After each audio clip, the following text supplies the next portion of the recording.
Hello my dear students, a very very good morning और आप सभी का स्वागत है जस्ट वेल क्लासेस में। जैसा कि आप जान रहे हो, आपकी निधि मैम आ चुकी हैं आपका बायोलॉजी का धमाकेदार एकदम फाड़ू क्लास लेकर। ठीक है, अभी साथ में भी आपका क्लास लेकर गए हैं और सुबह वापस आ गई है निधि मैम। क्या करने आपका क्लास लेने कहे थे ना कि निधि मैम की जिंदगी में आराम नहीं है, क्योंकि हमने खुद से एक ही वादा किया है आपको 90% दिलाने का, और इसके लिए हमको नींद चैन त्यागना पड़ जाए ना तो निधि मैम तैयार है। और ये ऐसा नहीं केवल फेंक रहे, ठीक है, सारे जैसे फेंकते हैं ना कि हम ये करेंगे, हम वो करेंगे, हम ऐसा करेंगे और पैसा लेकर बैठ जाते हैं, वो वाला काम नहीं करना अपने को।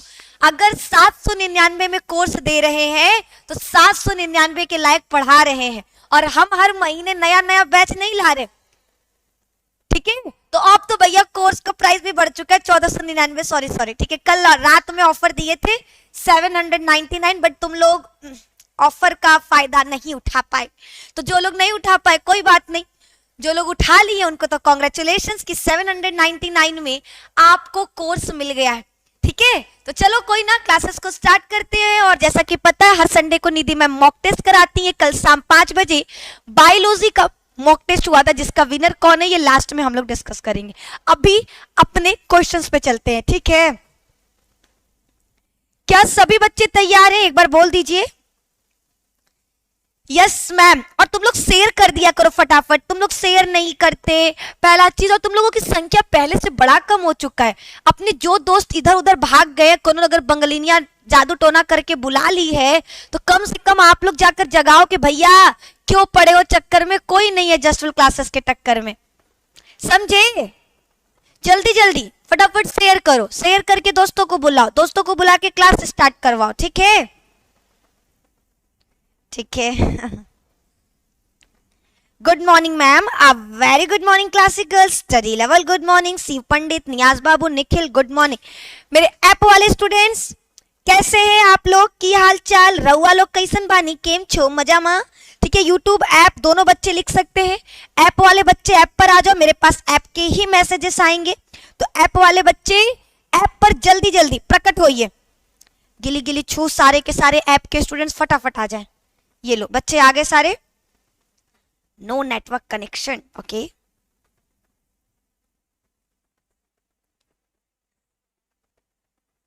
चलिए, तो सब आ चुका है और हमको लग रहा है क्लासेस को स्टार्ट करना चाहिए, है ना? अब क्लास स्टार्ट कर दे।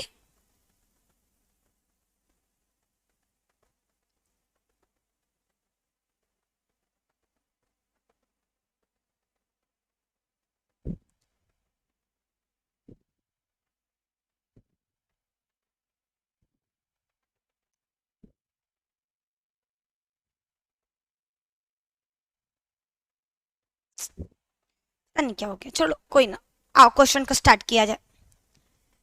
पहला सवाल, मानव नर की आनुवांशिक पहचान की जाती है। सवाल हम कल कराए थे, देखो सारे बच्चे पहले वापस आ जाओ। ठीक है, सभी लोग जल्दी से पहले वापस आइए, आपको बस एक मौका चाहिए। सर एक नोटिफिकेशन मार दीजिए तो।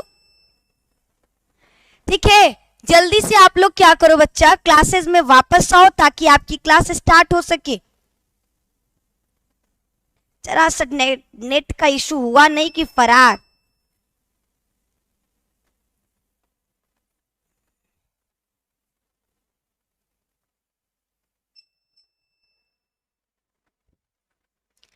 चलिए, सभी अच्छे तैयार हैं?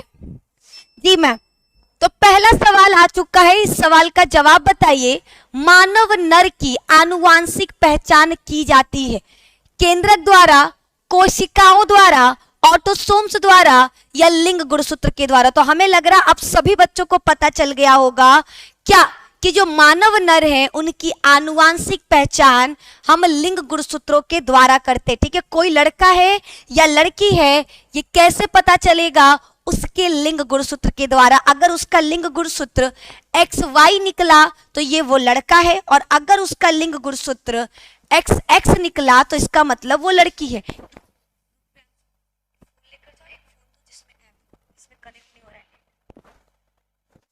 और उसको चार्ज में लगा दो टैप को। ठीक है, अगर XX है इसका मतलब क्या होगा? लड़की। ये तो कल हम करा चुके थे, इसमें कोई डाउट नहीं होगा। कोई परेशानी समस्या नहीं। रंजनी ऐप पर क्लास चल रहा है, शीश देखो जाकर। हाँ जी हाँ जी, सभी बच्चे ऐप वाले ऐप पर आ जाओ। ऐप के बच्चे सभी, सर जल्दी से फोन दे दीजिए, ठीक है, जल्दी से, जितनी जल्दी हो सकती है फटाफट ऐप पर आ जाइए बिना देरी के, और शेयर भी कर दो। तुम लोग तो भैया इतने कंजूस, मेरे रे करम में कंजूस लिखे थे, न शेयर किया जाता है न कुछ किया जाता है। मेंडल का द्वितीय नियम क्या था, तो ये भी करवा चुके थे। मेंडल का द्वितीय नियम पृथक्करण का नियम, पहला नियम प्रभाविता का नियम, दूसरा नियम पृथक्करण का नियम, और तीसरा स्वतंत्र अपव्यूहन का नियम। बहुजीनी वंशागति का नियम नहीं, ठीक है, ये 3 नियम आपको याद रखने हैं। अगला सवाल करते हैं, नेक्स्ट क्वेश्चन क्या बोल रहा है आपका। एक जीन से जोड़ा दूसरे जीन के जोड़े के प्रभाव को रोकता है, उसे क्या कहते हैं। यहीं पर एंड किए थे हम।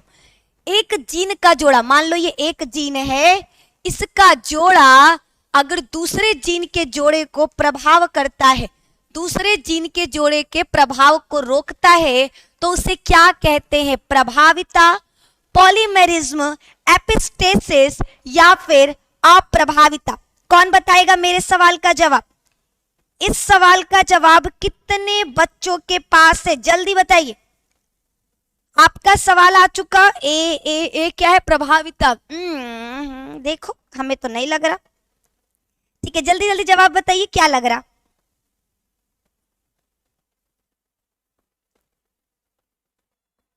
ठीक है, आंसर तो नहीं आ रहा। बहुत कम बच्चे करेक्ट आंसर दे रहे, आधे से ज्यादा बच्चे गलत आंसर की तरफ जा रहे हैं। आपको बता दें, एक जीन का जोड़ा दूसरे जीन के जोड़े पर प्रभाव को रोकता है, इसे एपिस्टेसिस कहते हैं। क्या कहा जाता, इसे एपिस्टेसिस कहा जाता है। याद रखिएगा, अगर एक जोड़ा दूसरे के प्रभाव को रोकता है तो ये हमारा एपिस्टेसिस कहलाता है। क्या कहलाएगा, एपिस्टेसिस कहलाएगा। आइए अगला सवाल करते हैं, नेक्स्ट क्वेश्चन। नेक्स्ट क्वेश्चन है सहेली। सहेली बताए थे ना, सहेली भैया कोनो सहेली नहीं है। सहेली एक गर्भ निरोधक गोली है जो महिलाएं इस्तेमाल करती हैं प्रेगनेंसी से बचने के लिए, गर्भधारण से बचने के लिए। तो जरा बताओ, सहेली जो कि मादा गर्भ निरोधक पुटिका का प्रयोग की जाती है, ठीक है, सहेली जो एक कैसी दवा है, गर्भ निरोधक गोली है, यानी एक ऐसी दवा है जिसके द्वारा हम गर्भधारण करने से, सब ट्राई कर चुके हैं, तो कोई फोन दो।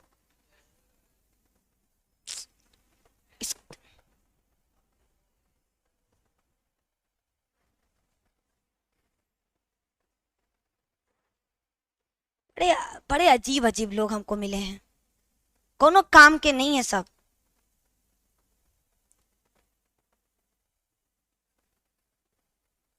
चलिए आप लोग मैसेज करो। हाँ आ रहा है। मोनिका, शिवम यादव, शांति राजभर, लक्ष्मी, मेरे ऐप वाले स्टूडेंट सभी लोग तैयार, ठीक है। चलो फोर्थ का भी बहुत सारे बच्चों का जवाब आ रहा कि सहेली जो कि मादा गर्भ निरोधक पुटिका है, इसका प्रयोग किया जाता है कब, रोजाना, साप्ताहिक, तिमाही या फिर मासिक। क्या लग रहा, तो याद रखना, हम जो सहेली दवा है इसका इस्तेमाल हफ्ते में करते हैं, यानी साप्ताहिक दवा है, ठीक है, याद रखिएगा।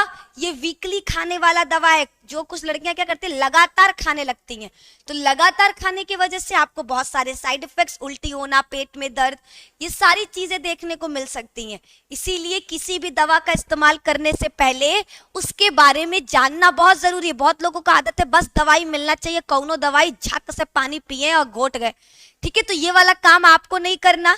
कभी भी कोई दवाई खाइए, सबसे पहले संपूर्ण जानकारी रखो उस दवा के बारे में और तभी उसका सेवन करने के बारे में सोचो, ठीक है। अगला सवाल देखा जाए।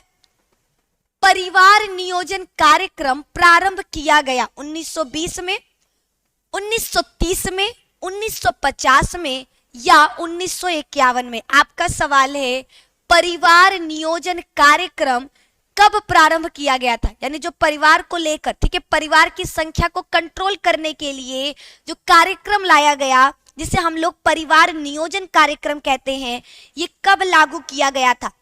मंदाकिनी, रंजनी कुमारी, दीपा, दीपक कुमार, विजेंद्र कुमार, इन लोगों का करेक्ट आंसर जा रहा है, बहुत बढ़िया, ठीक है। और बच्चे और मेरे ऐप वाले स्टूडेंट्स, ठीक है, जो यूट्यूब वाले बच्चे सोच रहे कि मैम हम लोग कहाँ गए, तो आप लोगों को बच्चे ऐप पर आना होगा, ठीक है। जितने भी मेरे बच्चे यूट्यूब पर क्लासेस अटेंड कर रहे हैं, आप सभी से रिक्वेस्ट है, आप लोग जल्दी से जल्दी, जितना जल्दी हो सके जस्ट विल क्लासेस को ज्वाइन करके आ जाइए प्लीज यार। अपने दोस्त से बोलो जस्ट विल क्लासेस ज्वाइन करने के लिए प्लीज। सुमित जी बोल रहे, बहुत बहुत धन्यवाद सुमित, आपका बहुत बहुत धन्यवाद, ठीक है।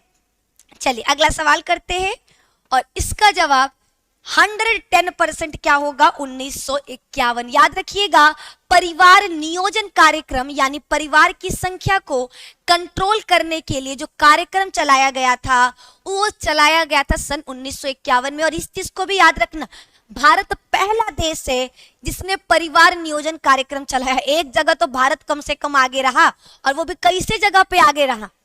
जनसंख्या के मामले में हमारे देश में हर चीज में जीरो, शिक्षा के नाम पर जीरो, अर्थव्यवस्था के नाम पर जीरो, पंचायती के नाम पर जीरो, हर चीज में भारत जीरो है। बस अव्वल नंबर पर किस पे निकला है? तो जनसंख्या में, ठीक है। जनसंख्या लगातार बढ़ रहा है, घर में पैसा, वो कहा जाता है ना, घर में फूटी कौड़ी नहीं, और हम चले हैं राजभोग बनवाने, वही हाल है। देश में पैसा के नाम पर जीरो, अर्थव्यवस्था इतना गिर चुका है कि हालत यह है कि हर इंसान को अब लग रहा है मंदिर के बाहर खड़ा होना पड़ेगा, ठीक है। लेकिन जनसंख्या रुकने का नाम ही नहीं ले रहा। गरीब रोड पर बैठकर भीख मांगेगा, लेकिन 5-6 बच्चों से कम बच्चा नहीं होना चाहिए। 5 से कम बच्चा, हाँ, कितना शर्म का बात है यार। प्राउडली बोलना है, हमारे कर्म में 5 पुत्र लिखे थे, ठीक है। तो कुछ नहीं कर सकते। आप लोगों से निवेदन है कि आप लोग बायोलॉजी पढ़ रहे हो, क्लास 12 पढ़े हो, निधि मैम से पढ़े हो, तो भैया जनसंख्या के बारे में सोचिएगा जरूर। जितना चादर हो उतना ही पैर पसारिए। हम दो हमारे दो भारत में चल रहा है, आप इसको फॉलो करिए। अब ऐसा नहीं कि हम जबरदस्ती फॉलो करवाएंगे आप लोगों से, बट खुद का दिमाग लगाना आप लोग, ठीक है। शांति राजभर मेरा नाम नहीं लिए मैम। अरे शांति, ऐसा नहीं है, ठीक है, ऐसा बिल्कुल नहीं है। Okay, next question. All subject 1 year 4099 rupees. जी बिल्कुल सपना, ठीक है। 1 साल के लिए, 1 साल में आपको 1 रुपए नहीं देना है। सारी क्लासेस आपको 1 साल तक प्रोवाइड की जाएंगी। नोट्स, 3-3 तरह के नोट्स, और एग्जाम से देखो आप लोगों को क्वेश्चन बैंक सीरीज मिलेगा। पिछले बार भी हमने चलाया था, और ये वो मतलब मोस्ट इंपॉर्टेंट रहा बच्चों के लिए। PYQ सीरीज यानी 10 साल का पेपर लाइव हम खुद सॉल्व करवाते हैं। 10 साल के मॉडल पेपर सॉल्व करवाते हैं। 20 मॉडल पेपर हम खुद बनाकर बच्चों को प्रोवाइड करते हैं। और उसके बाद इतना सब कुछ तो कम है, इसके अलावा भी बहुत सारी ऐसी चीजें हैं जो जैसे महामेला सीरीज जिसमें केवल MCQ कराया जाता है। ये सब कुछ आपको जस्ट क्लासेस पर मिलने वाला है, ठीक है। हेलो मैम, केमिस्ट्री की क्लास कब स्टार्ट होगी? देवेंद्र शर्मा जी, अभी जो सर है हमारे केमिस्ट्री के विकास सर, वो यहाँ रहते नहीं है, ठीक है। ये बनारस से, उनका घर गोरखपुर है, और अपने घर के वो इकलौते लड़के हैं। अब थोड़ा सा जिम्मेदारियां आप लोगों की भी हैं और मम्मी पापा की भी हैं, तो उनको भी देखना पड़ता है, ठीक है। तो हफ्ते में कम से कम 4-5 दिन उनको छुट्टी दे दो कि अपने मम्मी पापा के पास रहें। आप लोग रहते हो ना अपने माँ बाप के पास, तो उनको, उनका भी तो हक है ना कि अपने पेरेंट्स के पास रहें, उनकी सेवा करें, ठीक है। तो सिर्फ उसी लिए अकेले होने की वजह से उनको जाना पड़ जाता है। फिर भी कोई ना, वो 2 दिनों में लगभग आ जाएंगे, ठीक है। आज और कल के बाद परसों से क्लासेस मिलने लगेगा। क्लासेस तो मिलेगा, वहां से भी वो क्लास लेंगे स्टूडियो से, ठीक है। लेकिन यहाँ स्टूडियो पर, ये सेंटर पर लाइव 2 दिन बाद आएंगे, ठीक है, ठीक है। आओ तब तक अगला सवाल किया जाए।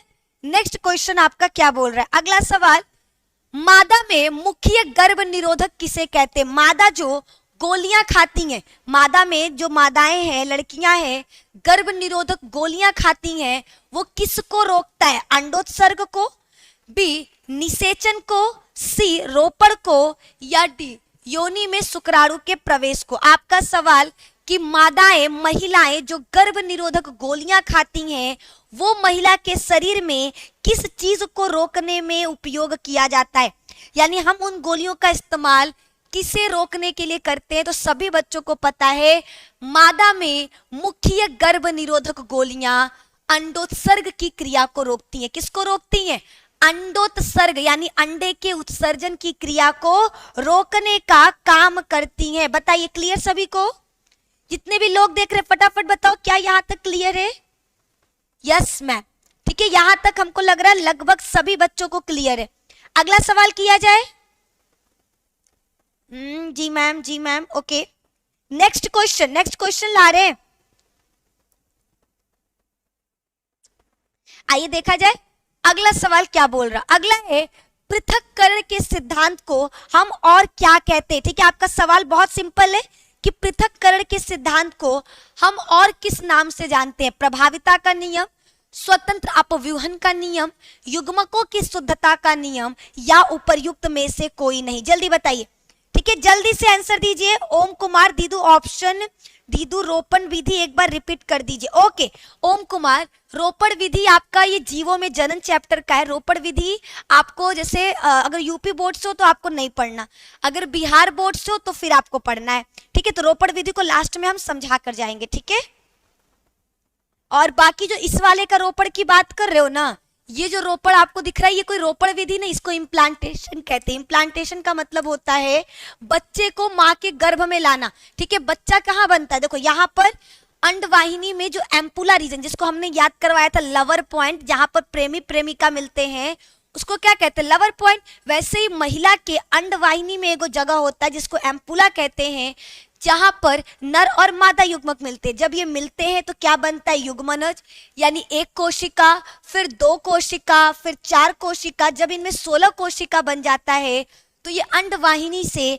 गर्भाशय में आ जाते हैं, और बच्चे का गर्भाशय में आना रोपण कहलाता है, इम्प्लांटेशन कहलाता है। ठीक है, एक देखो हमको दो रोपण पढ़ना है, एक तो रोपण हो गया, इसको अंतर रोपण या फिर इम्प्लांटेशन इंग्लिश में कहते हैं, और एक रोपण विधि है जो हमें जीवों में जनन चैप्टर था ना, उसमें आपको पढ़ना था। याद आया कुछ? ठीक है, मेरे पास एनसीईआरटी बुक है, आप लोग भी एनसीईआरटी बुक का इस्तेमाल कर सकते हो। ठीक है, हम किसी भी साइड बुक से नहीं पढ़ाते, हम एनसीईआरटी बुक का ही इस्तेमाल करते हैं। ठीक है, क्योंकि हमें ऐसा लगता है कि एनसीईआरटी बुक बेस्ट है। ठीक है, कुछ बच्चों को समझ में नहीं आता एनसीईआरटी, बहुत सारे ऐसे लोग हैं जिनको एनसीईआरटी समझ नहीं आता है, बट कोई बात नहीं है, धीरे धीरे आपको चीजें समझ में आ जाएंगी। ठीक है, देखो रोपण विधि में क्या करते हैं, हमारे पास दो पेड़ है, मान लो एक अच्छा किस्म का पेड़ है और एक खराब किस्म का पेड़ है, दोनों को आपस में जोड़कर एक नया पेड़ बनाना, इसी को रोपण विधि कहा जाता है। यही क्या कहलाता है, यही हमारा रोपण कहलाता है। क्लियर, इसी को रोपण कहते हैं। सिंपल है, तो ये वाला ज्यादा नहीं पूछता, इसको ज्यादा पढ़ने की जरूरत नहीं है, आपका पढ़ाया हुआ ऑल समझ में आता है। दीदू खुशी कुमारी बोल रहे, थैंक यू सो मच खुशी। ठीक है जी मैम, यही बुक मेरे पास भी है, बहुत बढ़िया। चलिए अगला सवाल करते हैं, नेक्स्ट क्वेश्चंस देखते हैं। लेकिन देखो समझ में तो आ रहा है, लेकिन लंबे समय तक याद रखना भी जरूरी है। ऐसा नहीं कि समझ में तो आ रहा, लेकिन मैम जब टेस्ट आता है, एग्जाम आता है, कुल उड़ जाता है, वो वाला काम नहीं करना है। आपको चीजों को लंबे समय तक याद रखना है, रिकॉग्नाइज करना है। आप लोगों का माइंड मैप तैयार हो रहा है बहुत जल्दी। ठीक है, आप लोगों को गुड न्यूज देना तो भूल ही गए थे, आपका माइंड मैप लगभग 4 चैप्टर तक हमने बढ़िया तरीके से तैयार कर दिया है। आपको हमको ट्यूसडे वेडनेसडे का टाइम दो, लगभग 2-3 दिन का, आपको माइंड मैप लाइव दिखाने वाले, और वो माइंड मैप बिल्कुल बिल्कुल फ्री देंगे, एक भी पैसा नहीं लेंगे। जो बच्चे हमारे जस्ट वेल क्लासेस को ज्वाइन किए हैं उन सभी बच्चों को माइंड मैप बिल्कुल फ्री दिया जाएगा। हम माइंड मैप का 1 रुपए भी एक्स्ट्रा चार्ज नहीं करेंगे। बस आप लोगों से रिक्वेस्ट होगा कि डाउनलोड का ऑप्शन अगर आपको दे देते हैं तो उसको किसी और तक मत पहुंचाइएगा, क्योंकि वो बहुत बढ़िया माइंड मैप है। बहुत सारे किसी के भी हाथ लगेगा ना तो उसका गलत यूज भी कर सकता है अपने चैनल पर अपलोड करके अपने बच्चों को देकर, तो वो हम नहीं चाहते, क्योंकि मेहनत मेरा है, तो हम चाहते हैं कि मेरे स्टूडेंट्स को उस मेहनत का फल मिले। ठीक है, I am so excited ma'am, thank you so much. Lakshmi तैयार रहना, तैयार रहिएगा, बहुत जल्दी माइंड मैप लेकर आ रहे हैं। सिर्फ 2 से 3 दिनों का समय, माइंड मैप बहुत बढ़िया तरीके से, ऑसम तरीके से आपका तैयार करवाए हैं। यानी लगभग आपका 5-5, 6-6 पेजेस में एक चैप्टर खत्म किए हैं। बस देखते चलोगे, पढ़ते चलोगे, देखते चलोगे, पढ़ते चलोगे, ऐसा वाला नोट्स है। ठीक है, हाँ आप चाहो तो इसको निकलवा सकते हो। Yes ma'am, okay ma'am. और यूट्यूब वाले बच्चे तुम लोग भैया मत पढ़िए, अगर देखो एक बार माइंड मैप दे देंगे ना तो दोबारा फ्री नहीं मिलेगा, तो तैयार रहिएगा। ऐप पर क्लास नहीं चल रहा है मैम, रॉक शिशुपाल जी, आप किसी और दुनिया में चले गए, ऐप पर बच्चे क्लासेस देख रहे।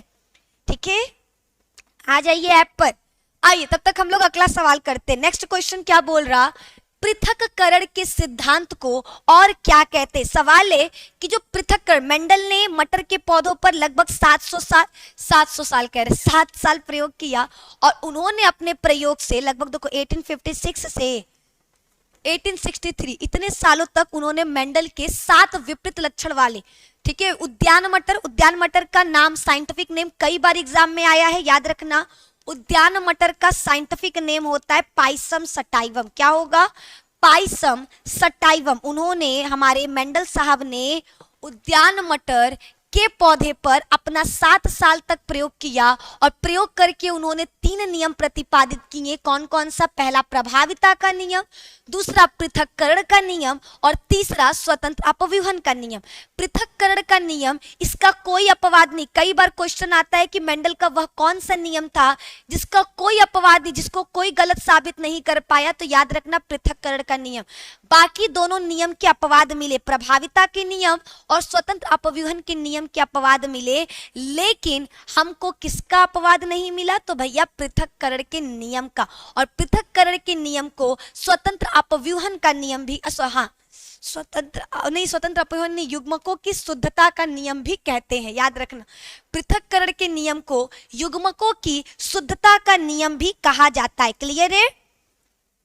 यस मैम, ठीक है मैम, यूट्यूब पर भी दीजिएगा। नहीं बच्चा, हम सो सॉरी प्रिंसी रॉय जी, यूट्यूब पर नहीं मिल पाएगा, ये आपको प्रॉपर ऐप पर मिलेगा। हमारे फिजिक्स की क्लासेस, हमारी मैथ की क्लासेस, हमारी इंग्लिश की क्लासेस, हिंदी की क्लासेस, ये सारी प्राइवेट चलती हैं, तो आप लोग ऐप से जुड़े रहो ताकि सारी क्लासेस रेगुलर मिले, ठीक है। हिंदी का आप लोगों का चिंता चल रहा था, ठीक है, हम वीडियो शूट तो कर दिए, लग नहीं रहा है क्योंकि थोड़ा सा टेक्निकल प्रॉब्लम आ गया है, ठीक है, तो बस थोड़ा सा ठीक हो जाए तो हिंदी की क्लासेस भी लाइव स्टार्ट करेंगे, लेकिन ये है एग्जाम से पहले तक हिंदी कंप्लीट कर देंगे, चिंता की कोई बात नहीं है, ठीक है। ओके चलो आगे बढ़ा जाए। जी दीदू क्लियर है? कौन सा आंसर आ रहा है? आंसर कहाँ जा रहा? सी पर। सी क्या बोल रहा? युग्मकों की शुद्धता का नियम। एक बार हम इस नियम को समझ लेते क्योंकि एग्जाम में कई बार ये क्वेश्चन आ चुका है कि पृथक्करण का नियम क्या है। पृथक्करण का नियम मेंडल के द्वारा प्रतिपादित वह नियम जिसमें उन्होंने बताया कि किन्हीं 2 विपरीत लक्षण वाले पौधों के बीच क्रॉस कराने पर, ठीक है, क्रॉस कराने पर F1 पीढ़ी में भले ही केवल एक लक्षण दिखाई दे, लेकिन जब उसी पीढ़ी का हम स्वपरागण कराते हैं तो उससे प्राप्त संतानों में हमको सभी युग्मक शुद्ध रूप से दिखाई देते हैं। इसे ही युग्मक की शुद्धता का नियम या पृथक्करण का नियम कहते हैं। नहीं समझ में आया तो यहाँ देखो, हमने क्या किया, एक लंबा पौधा लिया और एक बौना पौधा लिया, ठीक है, दोनों के बीच जब हम क्रॉस कराएंगे तो हमको कैसा पौधा, इसका कैपिटल टी, इसका स्मॉल टी, यानी संकर पौधा मिला। ये संकर पौधा मतलब कैसा पौधा है? संकर पौधा उन पौधों को कहा जाता है जिसमें 2 अलग अलग जनकों के गुण पाए जाते हैं, लेकिन इसमें गुण दोनों का है, लंबका का भी गुण है, बौना का भी गुण है, लेकिन दिखाता किसी एक का है। जिसका दिखाएगा उसे प्रभावी लक्षण कहेंगे और जिसका नहीं दिखाई देगा उसका अप्रभावी लक्षण कहते हैं। तो जो हमारा संकर पौधा बना इसमें गुण दोनों का है, लेकिन ये दिखाता किसका है? लंबा का। तो यानी पहली पीढ़ी में बनने वाले सभी पौधे कैसे निकलेंगे?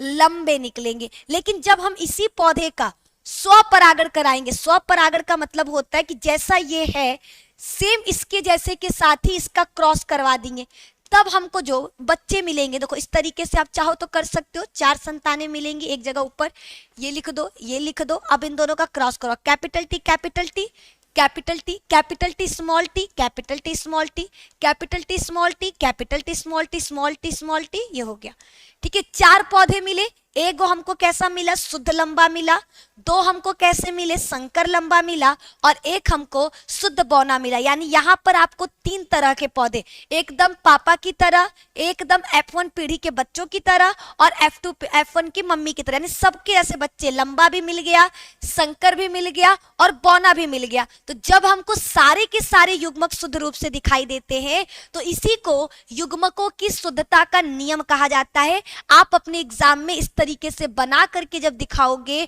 तो अगर ये 4 नंबर का सवाल है ना तो एग्जामिनर खुश होकर आपको 4 में से 4 दे देगा। लेकिन इसके लिए आपको चीजों को अच्छे से समझना होगा, अपनी बातों को अच्छे से कॉपी पे उतारना होगा और कॉपी पर लिखने से ज्यादा कोशिश करिएगा फिगर, चार्ट, ऐसे एग्जाम्पल्स का इस्तेमाल करके, ताकि एग्जामिनर ज्यादा आपसे क्या हो सके, अट्रैक्टिव फील कर सके, आपके कॉपीज के प्रति अट्रैक्ट हो सके और आपको बढ़िया नंबर दे सके। ठीक है जी मैम जी, क्लियर है। ओके, अगला सवाल देखा जाए। अगला सवाल देखा जाए। लाइक करो पहले तो मेरे YouTube वाले बच्चे, तुम लोगों को फ्री में मिल रहा है YouTube पर, तब वो कंजूसी कर रहे हो। जल्दी से पहले लाइक करिए। जो बच्चे अभी तक लाइक नहीं किए हैं, पहले तो एक बार लाइक करो ताकि हम आपकी क्लासेस आगे स्टार्ट कर सके। ठीक है जी जी मैम, ओके चलो जल्दी जल्दी लाइक करिए। हो गया, आइए आगे बढ़ते हैं अपने अगले सवाल पर। नेक्स्ट क्वेश्चन है, वाई गुणसूत्र पर स्थित जीन्स क्या होते? देखो हमारा जो, हमारे और लड़का और लड़की दोनों की बात कर रहे हैं, लड़के और लड़कियों में जितने भी मनुष्य हैं, ठीक है, मनुष्य की बात करें, मनुष्य में लड़का लड़की, सास पतोह, देवर जेठा, हम कितना सास ससुर करते हैं ना। कभी कभी हम सोचते हैं ना कि जब मेरी सास ये वीडियो देखेगी तो कहेगी, हाय कब पतोह मिली थी हमको यार, दिन भर हमको नाम लेती थी। ठीक है चलो अभी उसको हटाओ, अपनी सास को गोली मारो। अभी क्वेश्चन पर आते हैं। हमने कहा कि मनुष्य में कितने गुणसूत्र होते हैं? 46 गुणसूत्र। लड़का लड़की सब में 46 पाए जाते हैं। महिलाओं के शरीर में पाए जाने वाले सभी 46 गुणसूत्र कैसे होते हैं? एक्स गुणसूत्र वाले होते हैं। कैसे होंगे? एक्स गुणसूत्र के होंगे। लेकिन पुरुषों में जो सभी के सभी 46 गुणसूत्र होते हैं, उनमें 45 एक्स मिलेगा और एक आपको वाई मिलेगा। याद रखिएगा, वाई गुणसूत्र केवल पुरुषों में पाया जाता है, बाकी किसी में नहीं पाया जाता। वाई गुणसूत्र किसमें पाया जाता है? केवल पुरुषों में। और वाई गुणसूत्र में वो जीन होता है जिसकी वजह से उनको दाढ़ी मूंछ आता है। याद रखिएगा इस चीज को, वाई गुणसूत्र पर उपस्थित जीन्स की वजह से ही लड़कों की संरचना में परिवर्तन देखने को मिल जाता है। तो बाकी सब कुछ सेम रहता है, थोड़ा सा परिवर्तन क्या करता है? लड़का और लड़की को अलग कर देता है। तो वो परिवर्तन कौन उत्पन्न करता है? वाई गुणसूत्र। और वाई किसमें पाया जाता है? केवल और केवल लड़कों में पाया जाता है। ठीक है, तो वाई गुणसूत्र पर जो जीन्स पाए जाते हैं, यानी जो लड़कों के गुण का निर्धारण करते हैं, उन जीन्स को क्या कहा जाता है? ये सवाल है। सवाल बहुत सिंपल है, सवाल बच्चा बहुत सिंपल है। इसका जवाब बताओ क्या होगा? वाई गुणसूत्र पर उपस्थित जीन्स को क्या कहेंगे? उत्परिवर्ती जीन नहीं, ऑटोसोमल जीन। ऑटोसोमल का मतलब होता है समजात। ये आपके समजात गुणसूत्रों पर पाया जाएगा। होलोंड्रिक जीन बिल्कुल नहीं, बल्कि लिंग गुणसूत्र पर पाए जाने वाले जीन्स को हम लिंग संलग्न जीन कहते हैं। ठीक है, वाई गुणसूत्र पर पाए जाने वाले जीन्स को क्या कहा जाएगा? लिंग संलग्न जीन्स कहा जाएगा। क्लियर है? Yes ma'am. चलो सभी बच्चों का यहां तक क्लियर है। अगला सवाल, नेक्स्ट क्वेश्चन देखते हैं। अगला सवाल क्या बोल रहा?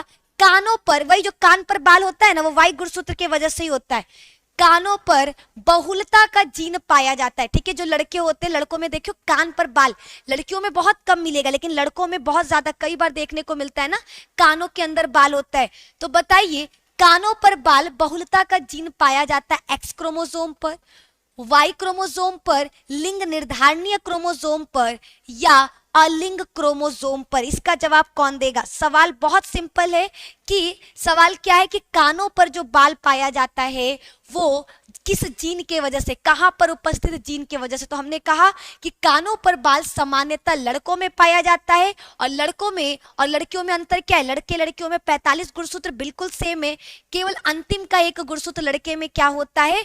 वाई पाया जाता है। उस वाई पर जो जीन होता है, जिसे लिंग संलग्न जीन कहते हैं, उसके वजह से लड़कों में कानों पर बाल देखने को मिलता है। तो करेक्ट आंसर क्या होगा?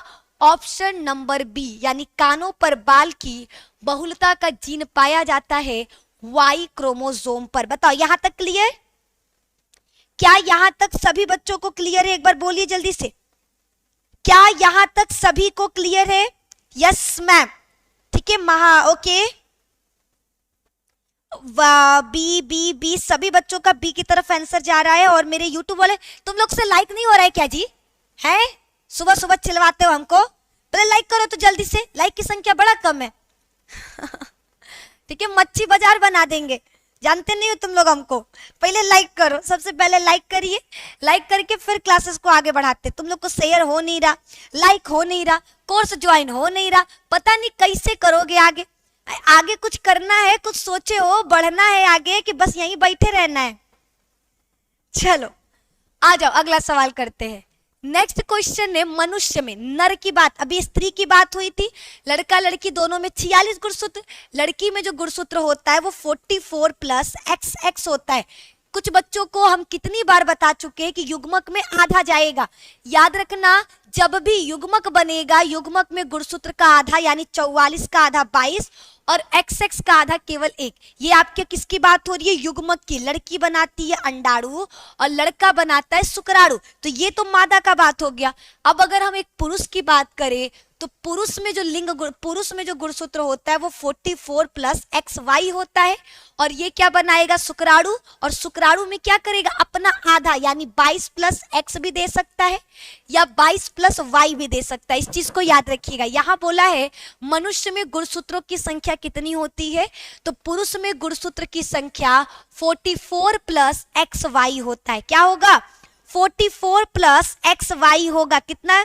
क्लियर है? जल्दी बताओ, क्लियर है? यस मैम, यहां तक हमको लग रहा हर बच्चे को क्लियर है, कोई डाउट नहीं है। कोई डाउट है तो बताओ, नहीं है ना? नहीं है। आइए स्टार्ट करते हैं आगे। अगला सवाल देखा जाए। राधा बड़ा लेट आई हो आप। अगला सवाल है द्विसंकर क्रॉस में अनुलक्षणी अनुपात होता है। आपको बताना है कि द्विसंकर क्रॉस यानी जब हम लोग किसी भी पौधे के दो लक्षणों को लेकर आपस में क्रॉस कराएं, ठीक है, जब हम किसी पौधे के दो विपरीत को, मंडल ने कितने 7 लक्षण खोजे, 7 में से जब हम 2 लक्षण को लेकर आपस में उनके बीच क्रॉस कराते हैं तो उनके बीच क्रॉस कराने पर हमको क्या जो फिनोटिपिक अनुपात, लक्षण प्रारूप अनुपात देखने को मिलता है वो कितना होता है? 3:1, 1:2:1, 9:7 या 9:3:3:1। आपका सवाल आपके सामने आ चुका और इस सवाल का जवाब कौन बच्चा देगा? देखो हमने कहा था कुछ चीजें रटने वाली होती हैं, रट्टा मारने में ही भलाई होता है। एक संकर क्रॉस, देखो जब एक संकर क्रॉस का फिनोटिपिक अनुपात बोले, एक संकर का यहां पर फिनोटिपिक अनुपात बता रहे, फिनोटिपिक यानी हिंदी में बोलते हैं लक्षण प्रारूप, लक्षण प्रारूप, ठीक है। तो एक संकर का होता है 3:1। इसको रट लीजिए, जितना रट सकते हो दिन भर में भैया 16 बार।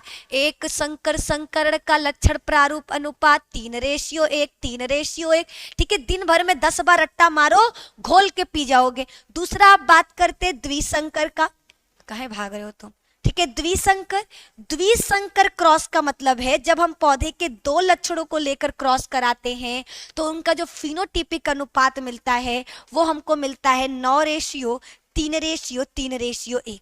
क्या मिलेगा? 9:3:3:1। इन दोनों को जितना अच्छे से याद कर सकते हो कर लो, वरना बाद में जब एग्जाम में आएगा तो कहना कि निधि मैम बताई नहीं, ठीक है। इसीलिए कह रहे समझकर आराम से एक एक चीज को पढ़िए। छोटी सी छोटी चीजें आपको आपके बायोलॉजी में 90 प्लस की तरफ ढकेलेंगी। याद रखना एग्जाम के टाइम पर हम ये क्वेश्चंस बार बार नहीं करा पाएंगे, वरना हमको एग्जाम में ही कराना है सिर्फ, तो हम डायरेक्ट एग्जाम में पढ़ाएंगे। काहे पहले पढ़ा के टाइम पास कर रहे हैं? आराम से एग्जाम के टाइम पर एमसीक्यू कराएंगे आपको, इसलिए एमसीक्यू अभी से करा रहे ताकि आपको चीजें याद हो जाए, ठीक है। ठीक है, चलो कोई ना, अगला सवाल किया जाए। नहीं दी बताएंगे, ओके रंजनी, चलो कुछ बच्चों को पता है। आद्या प्रसाद, ओके, मंदाकिनी, ठीक है। जल्दी जल्दी मेरे ऐप वाले स्टूडेंट्स फटाफट बताओ, क्लियर यहां तक? आगे बढ़ा जाए, आगे बढ़ा जाए, बिल्कुल बढ़ा जाए। अगला सवाल हीमोफीलिया है। हीमोफीलिया एक ऐसा रोग है जिसमें व्यक्ति के शरीर में क्या होता है, खून लगातार बहने लगता है, खून का थक्का नहीं जमता। तो आप बताइए हीमोफीलिया कैसा रोग है? मेंडेलियन व्याधि है, गुणसूत्रीय व्याधि है, ए और बी में से कोई एक, कोई नहीं, कोई एक, या इनमें से कोई नहीं, ठीक है। यहां पर दोनों कर दो, ए या बी दोनों, ठीक है। बताओ हीमोफीलिया कैसा रोग है, कौन बताएगा? हीमोफीलिया एक प्रकार का कैसा रोग है? तो याद रखना हीमोफीलिया आपका मेंडेलियन विकार है, ठीक है। कैसा रोग है? मेंडेलियन विकार है, जिसमें गुणसूत्र पर उपस्थित जीन में होने वाले परिवर्तन के वजह से हमें क्या देखने को मिलता है कि खून लगातार बनता जाता है, ठीक है। लगातार खून आपको कैसा मिलेगा? बहता हुआ दिखाई देगा, इसमें व्यक्ति का खून रुकता नहीं है, ठीक है जी मैम। चलो यहां तक सभी को क्लियर है? आगे अगला सवाल देखा जाए। अगला सवाल देखिए, हीमोफीलिया क्लियर है ना? जी मैम, ठीक है। हीमोफीलिया हमें लग रहा है सभी बच्चों को क्लियर है, इसमें कोई दिक्कत नहीं होना चाहिए, ठीक है। कोई दिक्कत होता है तो पहले के मेरे वीडियोस हैं, आप जा करके देख सकते हो, ठीक है। रतौंधी और हीमोफीलिया बहुत अच्छे से हम क्लियर किए थे, ठीक है। ये मानव का जो लिंग गुणसूत्र है उस पर होने वाला एक विकार है, ठीक है। मानव के लिंग गुणसूत्र पर होने वाला एक विकार है। ओके, अगला सवाल करते हैं, नो दिक्कत। ओके, अगला सवाल आपका जन्म नियंत्रण की सर्वाधिक उपयुक्त विधि है। कौन सी ऐसी विधि है जिसका उपयोग ज्यादातर महिलाएं करती हैं या फिर ज्यादातर पुरुष करते हैं गर्भधारण से बचने के लिए? गर्भपात, मुख्य गोली, वीर्यसेचन या बंध्याकरण? आपको उस विधि का नाम बताना है। पहले वो कौन सा? एक बार इस्तेमाल करो फिर जिंदगी भर राज करो, ये वाला कहानी। मतलब केवल ऐसा कोई विधि बताओ जनसंख्या नियंत्रण का जो सबसे ज्यादा उपयुक्त विधि, यानी आपका क्या है, एक बार इस्तेमाल कर लिए टंटा ही खत्म बच्चा होने का, आराम से अब आप जिंदगी जियो, आपको पता है हमको बच्चा हो ही नहीं सकता। बताओ वो विधि कौन सा है? गर्भपात करा लेना, मुख्य गोलियां खाना, वीर्यसेचन का मतलब है कि सेक्स करते वक्त जो मेल के शरीर से वीर्य निकलता है उसको महिला के शरीर में जाने ही ना देना, या बंध्याकरण यानी नसबंदी करा लेना। तो सभी बच्चों को पता है कि बंध्याकरण जनसंख्या नियंत्रण की सबसे उपयुक्त विधि है। बंध्याकरण को बंध्याकरण अगर पुरुषों में नसबंदी होता है तो उसे हम लोग वैसेक्टोमी के नाम से या फिर पुरुष नसबंदी के नाम से जानते हैं। और अगर ये आपका क्या होगा, महिला के शरीर में नसबंदी होगा तो इसे ट्यूबेक्टोमी या फिर हम लोग महिला नसबंदी के नाम से जानते हैं।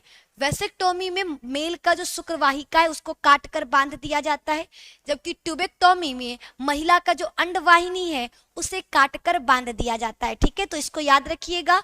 गर्भपात एमटीपी, देखो एमटीपी में क्या होता है, मेडिकल टर्मिनेशन ऑफ प्रेगनेंसी। इसका मतलब है बच्चे का 9 महीना पूर्ण होने से पहले ही बच्चे को गर्भ में क्या कर देना, खत्म कर देना या फिर बाहर निकाल नष्ट कर देना, इसे गर्भपात कहते हैं। और बार बार गर्भपात करने से आपको बहुत सारी बीमारियां देखने को मिल सकती हैं। आपको गर्भाशय में सूजन देखने को मिल सकता है, सर्वाइकल कैंसर देखने को मिल सकता है, और कई बार ऐसा होता है कि महिलाएं संतान उत्पन्न करने की क्षमता को भी खो सकती हैं। तो गर्भपात तो कभी नहीं होगा, ठीक है। मुख्य गोलियां खाने के बाद भी कई बार ऐसे केसेस आए हैं जहां पर एक महिला प्रेग्नेंट दिखाई देती है, तो गोलियां बहुत ज्यादा विश्वसनीय नहीं है। और तीसरा वीर्यसेचन, आप जितना भी वीर्य को बाहर निकाल लो, ठीक है, संभोग के दौरान भले ही आप वीर्य को बाहर निकाल लो लेकिन थोड़ा बहुत वीर्य मेल से फीमेल के बॉडी में चला ही जाता है, तो आपका वीर्यसेचन भी नहीं होगा, ठीक है। डी आपका करेक्ट है। थैंक यू सो मच दीदी। एक दिन में सैटरडे को क्लास अटेंड नहीं की थी, सोची गई थी कि आप मुझे याद की। अच्छा कितनी अच्छा चलिए आगे बढ़े। जी दीदू thank you so much. Okay okay, सभी बच्चों को क्लियर है, प्रीति को, नियाज बाबू को, बहुत बढ़िया।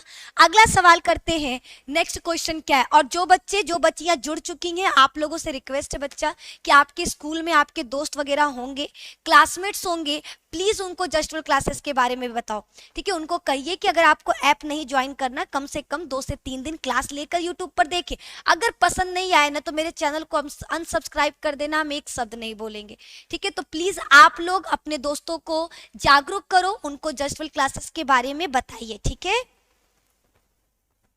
ठीक है मोनिका मैम, फिजिक्स की क्लासेस कल से चलेंगी डियर, ठीक है।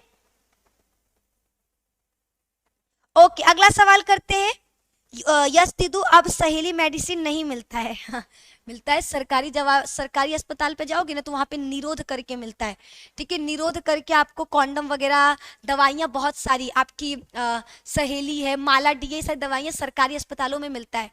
21वें गुणसूत्र के ट्राइसोमी से कौन सा आनुवांशिक बीमारी होता है? आपका सवाल है कि हमारे शरीर में टोटल 46 गुणसूत्र यानी लगभग 23 जोड़ी गुणसूत्र है।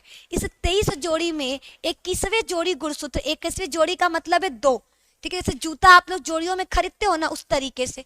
तो 21वें जोड़ी के गुणसूत्र पर 2 की जगह 3 हो जाने की वजह से कौन सा रोग उत्पन्न होता है? ठीक है, जब पति पत्नी के बीच में वो आ जाए तो देखो भैया महाभारत जरूरी है, ठीक है, म्यूजिक बजता है महाभारत, ठीक है, ऐसे वाला।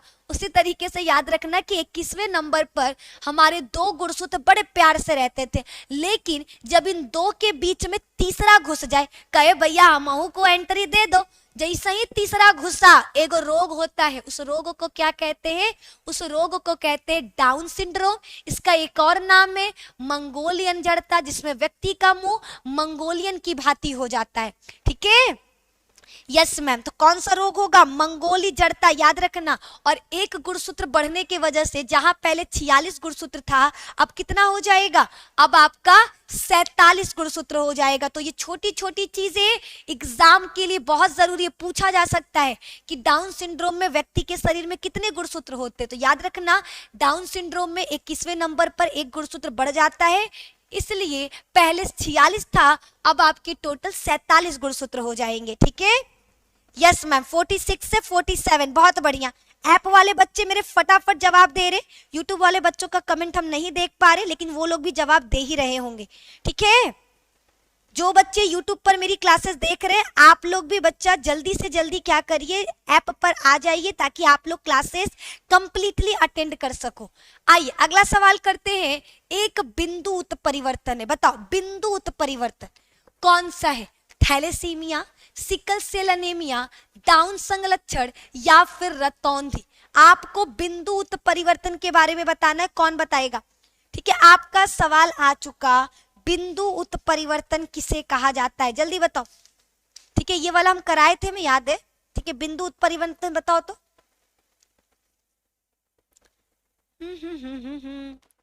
ला ला ला ला ला ला ला ला, जल्दी बताओ जी, बिंदु उत्परिवर्तन क्या है? बिंदु उत्परिवर्तन का एक एग्जाम्पल बताइए। बिंदु उत्परिवर्तन का एग्जाम्पल होगा इसमें से आपका सिकल सेल अनीमिया, ठीक है, जिसमें व्यक्ति का जो रुधिर है गोल से कैसा होगा? हंसिया आकार का हो जाएगा, ताकि व्यक्ति के रुधिर वाहिनियों में जाकर वो फंस जाए। फंसने की वजह से बाकी रुधिर बाहर नहीं निकल पाएंगे, और जब बाकी रुधिर बाहर नहीं निकल पाएंगे तो हमारा रुधिर क्या करेगा? धक्का देगा, जोर लगा के हैसा, ऐसे हैसा बोलेगा कि सीधे हार्ट अटैक आएगा और व्यक्ति हॉस्पिटल में एडमिट रहेगा। तो याद रखना, ठीक है, सिकल सेल अनीमिया आपका एक बिंदु उत्परिवर्तन है, ठीक है। क्या है? बिंदु उत्परिवर्तन है। ऑप्शन नंबर बी बिल्कुल सही जवाब है। अगला सवाल, वर्तमान समय में भारत में गर्भ निरोध की सर्वाधिक मान्य विधि है।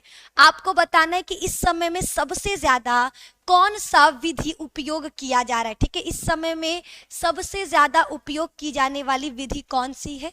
ट्यूबेक्टोमी, डायफ्राम, अंतःगर्भाशय युक्तियां या सर्वाइकल कैप, ठीक है। आपको बताना है इस समय वर्तमान में वह कौन सी विधि है जिसका सर्वाधिक उपयोग किया जा रहा है? ट्यूबेक्टोमी का, डायफ्राम का, अंतःगर्भाशय युक्ति का या सर्वाइकल कैप का? तो आपका आंसर होगा अंतःगर्भाशय युक्ति का। याद रखना, महिलाएं सबसे ज्यादा IUDs यानी इंट्रा यूट्रिन डिवाइसेस का इस्तेमाल कर रही हैं। इसमें क्या होता है, कुछ युक्तियां हैं जो महिलाएं अपने गर्भाशय में लगा करके संतान उत्पत्ति से बच सकती हैं, ठीक है। संतान उत्पत्ति से बचने के लिए इन सभी चीजों का इस्तेमाल किया जा रहा है। क्लियर है यहां तक? बताओ। यस मैम, यस मैम, यहां तक क्लियर है, ठीक है। हमें लग रहा है यहां तक क्लियर है। आयुडी को हम लोग 3 भागों में बांटते हैं। कौन कौन से भाग है? पहला औषधि युक्त, औषधि रहित आयुडी, लिख देते हैं। आयुडी 3 प्रकार के होते हैं, औषधि रहित आयुडी, रहित आयुडी, दूसरा हार्मोनल आयुडी, और तीसरा कॉपर मोचक आयुडी, जिसको हम लोग क्या बोलते हैं? तांबा मोचक आयुडी भी बोलते हैं, तांबा मोचक आयुडी, ठीक है। ये पूरा हमने कंप्लीटली आपको एक एक चीज समझा दिया है। नहीं देखे हो तो वो वीडियो चैप्टर नंबर 4 में जाकर देख सकते हो, ठीक है। याद रखना, इंट्रा यूट्राइन डिवाइसेस उन्हें कहा जाता है जिसमें ये देखो महिलाएं इस्तेमाल करेंगी, क्योंकि यूट्राइन का मतलब क्या होता है, गर्भाशय, और गर्भाशय किसके पास है, केवल और केवल महिलाओं के पास। याद रखना, पुरुषों में गर्भाशय नहीं पाया जाता, इसीलिए वो क्या है, संतान उत्पन्न नहीं कर पाते। बहुत सारे बच्चे सोचते हैं कि मैम लड़के क्यों नहीं संतान उत्पन्न कर सकते, ठीक है, लड़कों को क्यों नहीं बच्चा होता, तो रीजन यही है क्योंकि लड़कों के पास गर्भाशय नहीं है। लड़कियों के पास गर्भाशय है, वो 9 महीने तक अपने बच्चे को कोख में रखकर पोषण श्वसन सब कुछ दे सकती हैं, लेकिन लड़कों के पास गर्भाशय नहीं है, इसलिए वो संतान उत्पन्न नहीं कर सकते, ठीक है। तो महिलाएं जिन युक्तियों का इस्तेमाल अपने गर्भाशय में करती हैं ताकि गर्भ धारण करने से बच सके, उन्हें आईयूडी कहते हैं। ये 3 प्रकार का होता है। औषधि रहित आईयूडी, यानी कुछ ऐसे आईयूडी हैं जिसमें क्या होता है, औषधि या फिर रसायन का उपयोग नहीं किया जाता, ठीक है। औषधि रहित का मतलब ऐसे आईयूडी जिनमें ना कोई रसायन है, ना ही आपका किसी भी प्रकार का क्या है, औषधि दवा डाला गया है, ठीक है। इसमें अंडवाहिनी में लिपिस लूप बनाकर अंडाणु और शुक्राणु को मिलने से रोका जाता है। लिपिस लूप का मतलब है कि अंडवाहिनी को हम लोग क्या करेंगे, देखो इस तरीके से हमारा था अंडवाहिनी, इसको इस तरीके से धागे की तरह मोड़ देंगे ताकि हमारा क्या हो सके, मिल ही ना सके, ठीक है, ताकि हमारे शुक्राणु अंडाणु, देखो ये तार है, ठीक है, ये महिला का अंडवाहिनी है, ठीक है, यहाँ से शुक्राणु चलता है और यहाँ पर उसको पहुंचना है। अगर हम इसको इस तरीके से मोड़ देंगे तो अब देखो हमारा अंडाणु यहाँ पर है, हमारा शुक्राणु यहाँ पर है, क्या ये यहाँ तक पहुंच पाएगा, यहाँ पर क्या हो गया, रास्ता बंद हो गया, लिपिस लूप बनाकर रास्ता बंद। अब ये सोच रहा है शुक्राणु कि किधर से जाए, कहाँ से जाए, ठीक है, तो इसी को कहते हैं लिपिस लूप, इसको भूलना नहीं, ठीक है, लिपिस लूप भूलना नहीं, ठीक है। स्नेहा जी बिल्कुल बच्चा, UP board, Bihar board, Uttarakhand board, सभी बोर्ड्स के लिए क्लासेस है, ठीक है, तो वहां पर भी इसी तरीके से क्वेश्चंस होंगे, पेपर सॉल्व कराएंगे, हर बोर्ड का पेपर सॉल्व कराएंगे, 5-5 साल का पेपर प्रोवाइड करेंगे ताकि आप इजीली देखकर समझ सको कैसे क्वेश्चन आते हैं, किस तरह से अपने एग्जाम में लिखना है, ठीक है। मैम क्वेश्चन बैंक अभी से पढ़ सकते, रूपन कुमार बिल्कुल पढ़ सकते हो, ये बहुत अच्छी चीज है, लेकिन ये देखो अगर आप क्वेश्चन बैंक अभी से पढ़ोगे ना तो आप चीजों को भूलने लगोगे। तो आप नोटिस करिए कि ज्यादा से ज्यादा क्या करना है, लेक्चर अटेंड करना है, दूसरा ज्यादा से ज्यादा क्वेश्चंस का आंसर खुद से करो, ये समय है खुद का क्वेश्चन बैंक बनाने का। तो आपको जो क्वेश्चन हार्ड लग रहा है उस क्वेश्चन को एक कॉपी में नोट करते चलो और उसका प्रैक्टिस करना स्टार्ट करो, ठीक है। जैसे रंजकहीनता क्या है, ठीक है, हीमोफीलिया के बारे में, ये सारी चीजें बड़ी हार्ड है जिनके बारे में हम अभी आपको समझाएंगे, अभी आप भूल गए होगे। अभी भी हम कह सकते हैं कि जितने बच्चे वीडियो देख रहे 10% केवल बच्चों को जवाब पता होगा कि हीमोफीलिया क्या है, उसके बारे में अगर एग्जाम में लिखने को आएगा तो कैसे लिखेंगे। तो आप लोग हार्ड क्वेश्चन का प्रैक्टिस अभी से स्टार्ट करो ताकि एग्जाम तक वो सारी चीजें आपको याद हो जाए। ज्यादा से ज्यादा एमसीक्यू करने का कोशिश करिए, ठीक है, 100-150 एमसीक्यूज हम आपको कराएंगे। अब देखो डेली एमसीक्यू कराने वाले सोच लिए हैं, क्योंकि आपका सिलेबस तो हमको कंप्लीट करना है, लेकिन इसका मतलब ये नहीं कि हम केवल सिलेबस के चक्कर में आपका ये बंद कर दें। तो आपकी टॉपर बैच में हम आपका लेक्चर्स कंप्लीट करेंगे और फाइटर बैच में आपको एमसीक्यू प्रैक्टिस कराएंगे, ठीक है। तो 2-2 क्लासेस मिलेंगी, आप बच्चे बस तैयार रहो क्लासेस अटेंड करने के लिए। बाकी किस तरह से आपको तैयारी करवाना है, कब आपको क्या पढ़ना है, कैसे पढ़ना है, कौन सा टाइम टेबल फॉलो करना है, किस तरीके से टाइम मैनेजमेंट करना है, ये सारी चीजें आपको हम एकदम डिटेल में समझाने वाले हैं, ठीक है ना। बहुत सारे बुक्स पढ़ने से कंफ्यूजन हो जाता है, वही चीज बिल्कुल लक्ष्मी। तो आप फोकस करो केवल और केवल नोट्स पढ़ने का, ठीक है। मेरे जो 1 शॉट के नोट्स है, मेरे जो हैंड रिटन नोट्स आपको दिए हैं, हैंड रिटन नोट्स को याद कर लो। हम तो कहेंगे आप सबसे बेस्ट कितना है कि आपको सारे चैप्टर्स के हैंड रिटन नोट्स मिल गए हैं, आप एक बार हैंड रिटन नोट्स को याद कर लो। सबसे बेस्ट है, वन ऑफ द बेस्टेस्ट चीज है हैंड रिटन नोट्स को याद करना। 6 चैप्टर तक करा दिए, 6 चैप्टर के हैंड रिटन नोट्स याद कर लो, बस हो गया काम, ठीक है। हैंड रिटन नोट्स बहुत जरूरी है, समझे जी मैम। आइए अगला सवाल करते हैं, नेक्स्ट क्वेश्चन पर बढ़ा जाए। अगला सवाल देखा जाए कि क्या बोल रहा है। नेक्स्ट क्वेश्चन है आपका, बढ़ रही मानव भ्रूण का पहला संकेत क्या है। अगर किसी भी औरत के गर्भ में बच्चा है तो उसको कैसे पता चलेगा कि मेरे गर्भ में बच्चा है, यानी बच्चे की कौन सी ऐसी चीज है जिससे पता चलता है कि गर्भ में बच्चा पल रहा है। भ्रूण के आंदोलन की, क्या बच्चा पहले ही माँ के शरीर में लात मारना घूमना शुरू कर देता है, स्टेथोस्कोप द्वारा हृदय ध्वनि को सुनकर, यानी बच्चे के हृदय के धड़कन को सुनकर, अंगों के विकास को देखकर, या इनमें से कोई नहीं। जैसे ही बच्चा 1.5 महीने का होता है, सबसे पहले उसके शरीर में एक प्यारा सा छोटा सा मासूम सा दिल बनता है और उसका दिल जोरों से तेज तेज धड़कता है। हमारा दिल 1 मिनट में 72 बार धड़कता है, बट बच्चे का दिल लगभग आपका 150 बार धड़कता है। ठीक है, 150 से 170 बार धड़कता है। तो इस चीज को याद रखिएगा कि एक बच्चा जब माँ के गर्भ में आता है तो सबसे पहले उसके हृदय का धड़कन सुनाई देता है, जिसको हम डॉक्टर के स्टेथोस्कोप द्वारा सुन सकते हैं। तो इसका करेक्ट आंसर क्या होगा?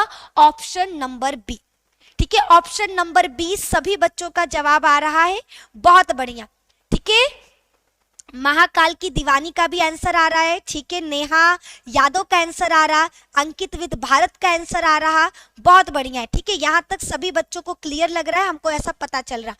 अगला सवाल करते हैं। नेक्स्ट क्वेश्चन है, जनसंख्या का अध्ययन क्या कहलाता है? यानी जनसंख्या के बारे में पढ़ना, डेमोक्रेसी के बारे में पढ़ना क्या कहलाता है? केलोग्राफी, मानव जीव विज्ञान, बायोग्राफी या फिर डेमोग्राफी? आपका सवाल है जनसंख्या का अध्ययन, स्टडी ऑफ पॉपुलेशन क्या कहलाता है? जनसंख्या का अध्ययन किसे कहते हैं?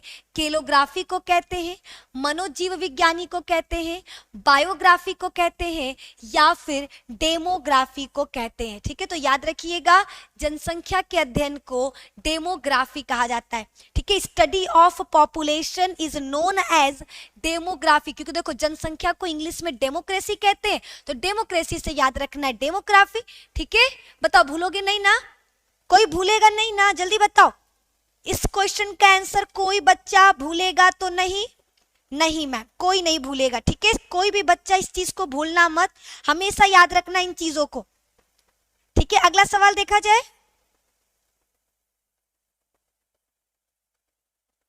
ठीक है, चलो अगला सवाल करा रहे। अगला सवाल, नेक्स्ट क्वेश्चन आपका क्या है? मेंडल ने प्रतिपादित किया, मेंडल ने क्या दिया था?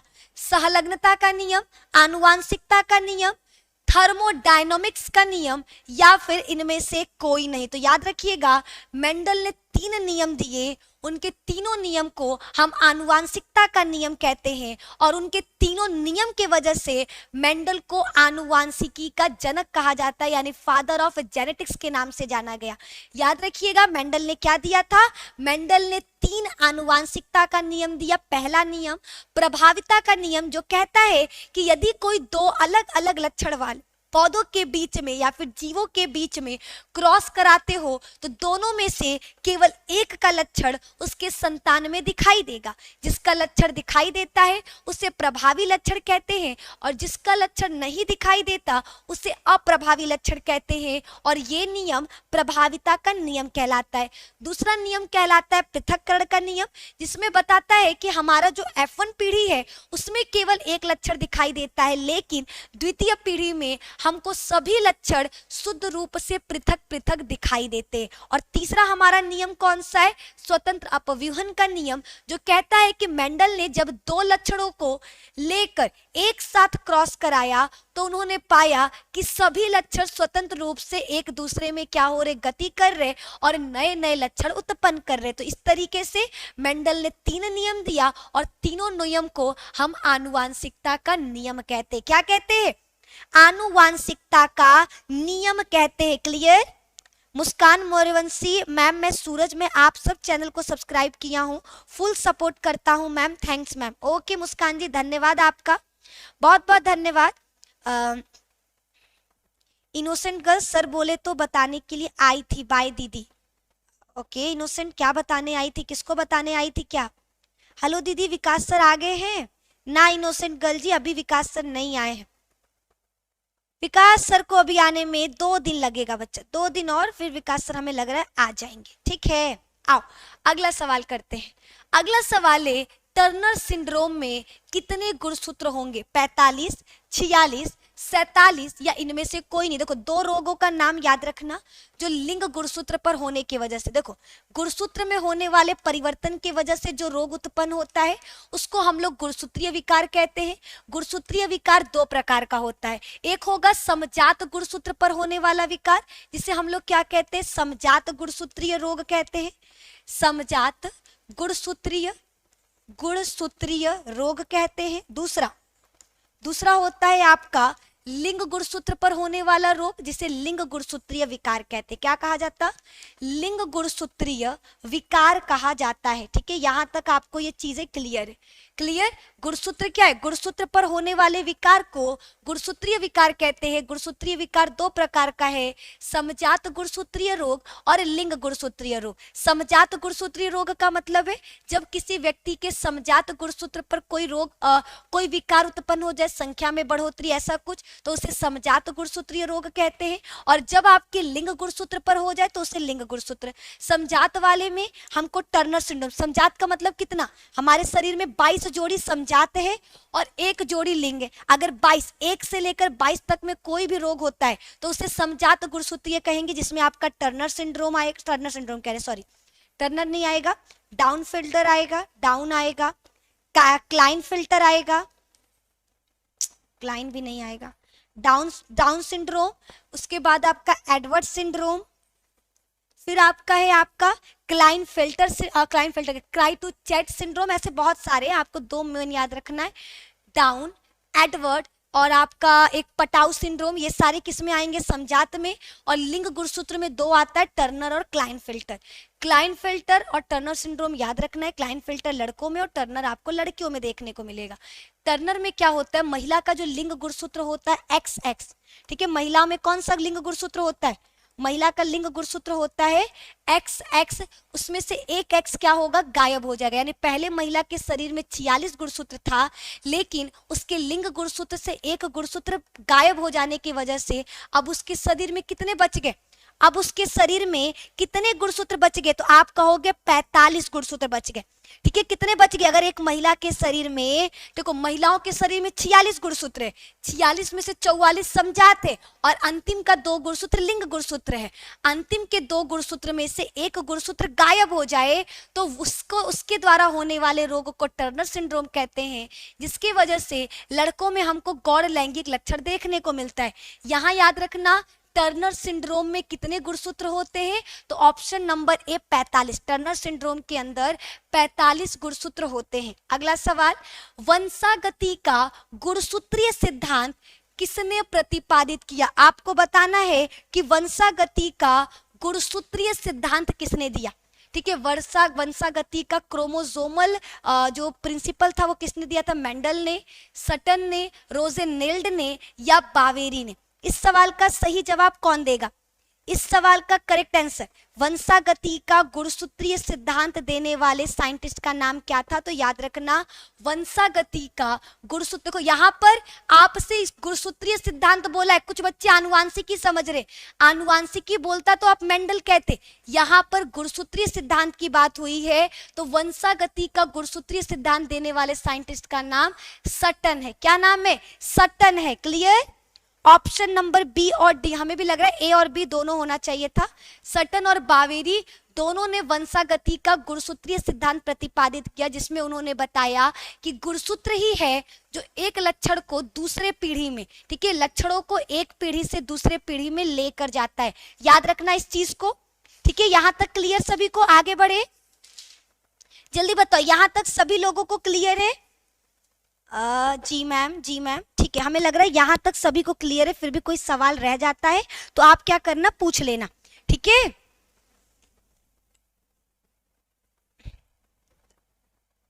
चलिए आगे अगला सवाल देखा जाए जी। Okay, next question. अगला सवाल आपका बोल रहा, एक क्रॉस में 1:2 का, ठीक है, आपका सवाल है 1 क्रॉस में 1:2:1 का अनुपात क्या दर्शाता है, प्रभाविता, अपूर्ण प्रभाविता, सहलग्नता या इनमें से कोई नहीं। ठीक है, आपको बताना है कि 1:2:1 का अनुपात क्या दर्शाता है, तो याद रखना अपूर्ण प्रभाविता दर्शाता है। देखो जब हम एक क्या करते हैं, एक लाल और सफेद के बीच में क्रॉस कराते हैं। आपको पता है ना गुलाबास, गुलाबास एक ऐसा फूल जिसमें लाल और सफेद फूल है, ठीक है। तो मान लो हमने क्या किया, लाल और सफेद के बीच में क्रॉस कराया, तो हमको कैसा फूल मिला, सफेद गुलाबी फूल मिला, ठीक है। गुलाबी, आजकल एक गुलाबी पे एक गाना भी चल रहा है ना, गुलाबी घाघरा, पता नहीं कैसा गाना है, भूल भी गए, ठीक है। गुलाबी फूल मिला। जब हमने गुलाबी का गुलाबी के साथ क्रॉस कराया तो हमको 4 पौधे मिले, 4 में से एक पौधा लाल मिला, 2 पौधे आपको गुलाबी मिले और एक पौधा कैसा मिला, आपको सफेद मिला। तो यानी कितना अनुपात निकला, 1 लाल 2 गुलाबी और 1 आपको सफेद। तो आपको याद रखना है अपूर्ण प्रभाविता में 1:2:1 का अनुपात मिलता है। और अपूर्ण प्रभाविता किसे कहते हैं, जब 2 अलग अलग लक्षण वाले पौधों या जीवों के बीच क्रॉस कराया जाए और उनसे बनने वाली F1 पीढ़ी के संतान में कोई तीसरा नया लक्षण देखने को मिले, इसी को अपूर्ण प्रभाविता कहा जाता है। इसी को क्या कहा जाता है, अपूर्ण प्रभाविता कहा जाता है। ओम कुमार ज़िफ्ट का फुल फॉर्म और परिभाषा बता दीजिए। ओम कुमार ज़िफ्ट का पूरा नाम होता है जाइगोट इंट्रा फैलोपियन ट्रांसफर। इसमें क्या होता है, मेल के शरीर से शुक्राणु और मादा के शरीर से अंडाणु दोनों को निकाल करके बाहर लैब में निषेचन कराया जाता है। और निषेचन कराने के बाद, निषेचन जब होता है नर और मादा युग्मक मिलते हैं तो आपका क्या बनता है, युग्मनज बनता है। तो निषेचन के पश्चात जैसे ही बच्चे में युग्मनज का निर्माण हुआ, उसे वापस महिला के अंडवाहिनी में डाल देना, इस प्रक्रिया को ज़िफ्ट कहा जाता है, ठीक है। ज़िफ्ट का पूरा नाम zygote intra fallopian transfer. Zygote का मतलब युग्मनज, इंट्रा फैलोपियन का मतलब अंडवाहिनी। जाइगोट की अवस्था में, युग्मनज की अवस्था में अंडवाहिनी में वापस से युग्मनज को डाल देना, इसी को ज़िफ्ट कहा जाता है, जाइगोट इंट्रा फैलोपियन ट्रांसफर कहा जाता है। अगला सवाल है, किसी खास समय एवं स्थान में किसी खास आबादी में मृत्यु की संख्या को क्या कहा जाता है। तो अगर एक निश्चित स्थान पर, किसी भी एक निश्चित स्थान पर वहां पर मरने वाली व्यक्ति की संख्या को ज्ञात किया जाए तो इसे मोर्टेलिटी यानी मृत्यु दर कहते हैं, ठीक है। एक निश्चित समय में एक निश्चित स्थान पर मरने वाले व्यक्तियों की संख्या मोर्टेलिटी यानी मृत्यु दर कहलाता है। अगला सवाल स्तनपान अनातव संबंधित है, ठीक है। अगर एक महिला प्रेग्नेंट थी, अभी जस्ट डिलीवरी की है, अगर डिलीवरी के 6 महीने तक वो अपने बच्चे को दूध पिलाती है तो उसके शरीर में प्रेगनेंसी नहीं होगा। कई बार देखते हो कि एक महिला तुरंत आपका डिलीवरी की है और पता चलता है कि उसके पेट में एक और बच्चा। ऐसा क्यों होता है, वो अगर अपने बच्चे को दूध नहीं पिलाती है तब ऐसा होता है। अगर एक महिला बच्चे के डिलीवरी के बाद 6 महीने तक, जब तक अपने बच्चे को दूध पिलाएगी, उसके शरीर में संतान उत्पत्ति नहीं होगा, ठीक है। तो याद रखना स्तनपान अनातव किससे संबंधित है, तो ये आपका गर्भ निरोध की अस्थायी विधि। कौन सी अस्थायी विधि, अस्थायी का मतलब होता है ऐसी विधियां जिनका क्या है, जिनका कोई 100% इलाज नहीं है, ठीक है। अस्थायी विधियों को हमने बताया था 3 भागों में बांटा गया, प्राकृतिक विधियां, बाधा विधियां और आपका तीसरा क्या था, तीसरा था आपका, देखो एक हो गया अस्थायी विधि में प्राकृतिक विधि, दूसरा बाधा विधि और तीसरा हार्मोनल विधि। इन तरीके से 3 विधियों में बांटा गया है, ठीक है। तो स्तनपान अनातव प्राकृतिक विधि है। प्राकृतिक विधि का मतलब होता है वे विधियां जिसका इस्तेमाल कोई भी दंपत्ति, कोई भी कपल आसानी से कर सकता है। इसके इस्तेमाल के लिए किसी भी डॉक्टर की आवश्यकता नहीं है, ना ही किसी भी प्रकार के किसी डिवाइसेस की आवश्यकता है। प्राकृतिक विधियां 3 प्रकार की होती हैं। पहला है स्तनपान अनातव, दूसरा है आपका वो क्या कहते हैं, क्या था वो, आतरवी संयम, ठीक है। आपको 14, जब पीरियड का 14वां दिन है, लगभग 10 से लेकर 17 दिन सेक्स नहीं करना चाहिए, तो उसको बोल सकते हैं आतरवी संयम। और तीसरा होता है बाह्य रसखलन, यानी जो मेल के शरीर से वीर्य निकलता है उसको बाहर निकाल देना। ये 3 विधियां प्राकृतिक विधियां हैं। तो इसीलिए अगर पूछा जाए कि स्तनपान अनातव क्या है, तो ये एक प्रकार का गर्भ निरोध की अस्थायी विधि का प्राकृतिक विधि है। इस चीज को आपको याद रखना है। अगला सवाल, एक संकर क्रॉस का जीनोटिपिक अनुपात क्या है, ठीक है। जीनोटिपिक का मतलब अंदर से, तो जीनोटिपिक अनुपात 1:2:1 है। इस चीज को याद रखना। एक संकर का जीनोटिपिक अनुपात, एक संकर का जीनोटिपिक का मतलब होता है जीन प्रारूप। जीन प्रारूप अनुपात कितना होता है, 1:2:1 होता है। और वहीं पर अगर बात की जाए फिनोटिपिक यानी लक्षण प्रारूप का, तो वो आपका 3:1 होता है। इसको कॉपी में एक जगह लिखकर नोट डाउन कर लेना। 1:2:1 जीन प्रारूप अनुपात है, 3:1 लक्षण प्रारूप अनुपात है। और अगर आपको 9:3:1 दिखे, इसका मतलब है ये द्विसंकर का, किसका, द्विसंकर क्रॉस का आपका लक्षण प्रारूप यानी फिनोटिपिक अनुपात है। कैसा अनुपात है, फिनोटिपिक अनुपात है। ठीक है, इस चीज को आपको याद रखना है। अगला सवाल, एक जीन के विभिन्न रूपों को क्या कहा जाता है। एक जीन के जो अलग अलग रूप है, एक जीन के अलग अलग रूपों को क्या कहा जाता है, तो याद रखना एक जीन के अलग अलग रूपों को युग्म विकल्पी कहते हैं, एलिलोफॉर्म कहते हैं। ठीक है, दो जीन आपस में मिलकर एलिल का निर्माण करते हैं। एलिल क्या करता है, किसी भी लक्षण को प्रकट करता है, तो याद रखिएगा इस चीज को। ठीक है, ओके। अगला सवाल, नेक्स्ट क्वेश्चन है, मेंडल के नियम का एक अपवाद है। ठीक है, मेंडल के नियम का अपवाद कौन सा है, प्रभाविता, युग्मक की शुद्धता, स्वतंत्र अपव्यूहन। तो करेक्ट आंसर होगा सहलग्नता। सहलग्नता कहता है कि लक्षण एक पीढ़ी से दूसरे पीढ़ी में एक साथ बना रहता है। ठीक है, सहलग्नता उसे कहते हैं, और मेंडल का नियम इस बात को नहीं मानता था, तो इसीलिए मेंडल के नियम का अपवाद क्या है, सहलग्नता है। अगला सवाल, क्रॉसिंग ओवर किस अवस्था में होता है, तो सभी बच्चों को पता है क्रॉसिंग ओवर पैक्टिन अवस्था में देखने को मिलेगा। किस अवस्था में, पैक्टिन अवस्था में। और इस तरह से आज का क्लास आपका कंप्लीट होता है। आज की क्लास में आप लोगों को बहुत सारे एमसीक्यू क्वेश्चंस कराए गए। कल आपको 4 नंबर वाला एक बहुत ही ज्यादा इंपॉर्टेंट टॉपिक कराने वाले हैं, जो है आपका क्या, अनुलेखन, अनुवादन। इन सभी चीजों का बहुत ज्यादा एग्जाम में बोल सकते हैं महत्व है। ये एग्जाम में लगभग 5 नंबर में सवाल आता है। तो कल की क्लास बहुत इंपॉर्टेंट होने वाली है, थोड़ा सा टेक्निकल रहेगा, चीजों को उसमें समझने की बहुत जरूरी है। अगर आप बीच में 2 सेकंड का भी क्लास छोड़ते हो तो चीजें आप भूल जाओगे, और एग्जाम में याद रखना, जुबान दे रहे आपको कि एग्जाम में अनुलेखन, अनुवादन, प्रतिलेखन, इन तीनों में से कोई एक जरूर आएगा। तो आप लोग तैयार रहिएगा अनुलेखन के लिए। ठीक है, यस। और यहाँ पर आपको ये चीज पता चल गया कि सिर्फ 4099 रुपीज में आपको जस्टफुल क्लासेस का सब्सक्रिप्शन मिलेगा, जहाँ पर physics, chemistry, biology, Hindi, English, math, all subject की तैयारी 3 तरह के हैंड रिटन नोट्स के साथ, माइंड मैप के साथ, question bank series, daily Sunday को मॉक टेस्ट, ये सब कुछ पूरे 1 साल तक मात्र 1499 में आपको मिलने वाला है। तो जो बच्चे अभी तक ज्वाइन नहीं किए हैं, फटाफट बच्चा कॉल करके आप क्या करिए, ज्वाइन करिए, और ज्वाइन करके अपनी नंबर 1 तैयारी जस्ट 12 क्लासेस के ऐप से करिए।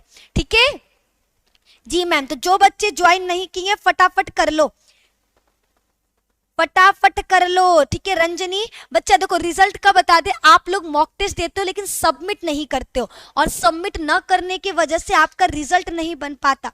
कितनी बार कहे हैं तुम लोगों को कि भैया आप लोग रिजल्ट देने के बाद सबमिट जरूर किया करो, तुम लोग सबमिट करते हो, बताओ। हाँ सबमिट तुम लोग करते हो।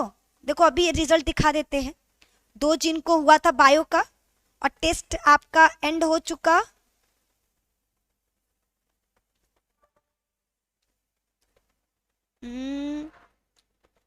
इसका बच्चा जो रिजल्ट है वो आपको हम उसमें दे देंगे, क्या कहते हैं, शॉर्ट में। ठीक है, बहुत सारे बच्चे ऐसे हैं जो आपका सबमिट ही नहीं किया, आप लोगों को टेस्ट देने नहीं आ रहा। अभी इतने बड़े हो चुके, घोड़ा भर के हो चुके, व्हाट्सएप पे रतिया भर बतियावे में तोलने का दिमाग चलेला, लेकिन सबमिट और टेस्ट करने में दिमाग क्या होता है, बेच आते हो सब्जी के दुकान पर। कोई नहीं, वापस से आपको बताएंगे कि आप किस तरह से हमारा मॉक टेस्ट दे सकते हो। ठीक है, तो जो बच्चे मॉक टेस्ट अभी तक नहीं दिए, उनका पहली बार होगा, या फिर जो अभी तक जानते नहीं है मॉक टेस्ट कहाँ देना है, कैसे देना है, तो वो लोग जस्टफुल क्लासेस का ऐप डाउनलोड कर ले। वहां पर हम आपको लाइव बता देंगे कि किस तरह से आप मॉक टेस्ट दोगे और किस तरह से सबमिट करना है। ठीक है जी मैम, तो चलो आज की क्लास को बच्चा यहीं पर हम क्या कर रहे हैं, कंप्लीट कर रहे हैं। मिलेंगे अब आपसे कल सुबह 7 बजे। कल सुबह 7 बजे वापस अपने टाइम पर मेरी क्लासेस मिलेगी। सभी लोग ख्याल रखिए। ठीक है, सभी बच्चे अपना ख्याल रखेंगे। यूट्यूब वाले बच्चे लाइक कर दीजिए, और यूट्यूब वाले बच्चे जल्दी से जल्दी हमारे ऐप पर आकर इस छोटे से परिवार के प्यारे से सदस्य बन जाओ। ठीक है, ये हमारा परिवार सालों तक चलने वाला है, और हम आपको भरोसा दिलाएंगे कि आपको बीच सफर में धोखा देने वाला काम जस्ट 12 क्लासेस नहीं करेगा। ठीक है, ओके ओके देन आज के लिए इतना ही। ख्याल रखिए, मस्त रहिए, जस्ट वेल क्लासेस से जुड़े रहिए। बहुत बहुत धन्यवाद। लाइक करो, शेयर करो और चैनल पे नए हो चैनल को सब्सक्राइब करो। दोस्तों को जरूर बताइए जस्ट वेल क्लासेस के बारे में, और जिनको ज्वाइन करना है तुरंत कॉल करके ज्वाइन कर लीजिए। ठीक है, फटाफट ज्वाइन करो, कॉल देख रहे हैं। ठीक है, बाय।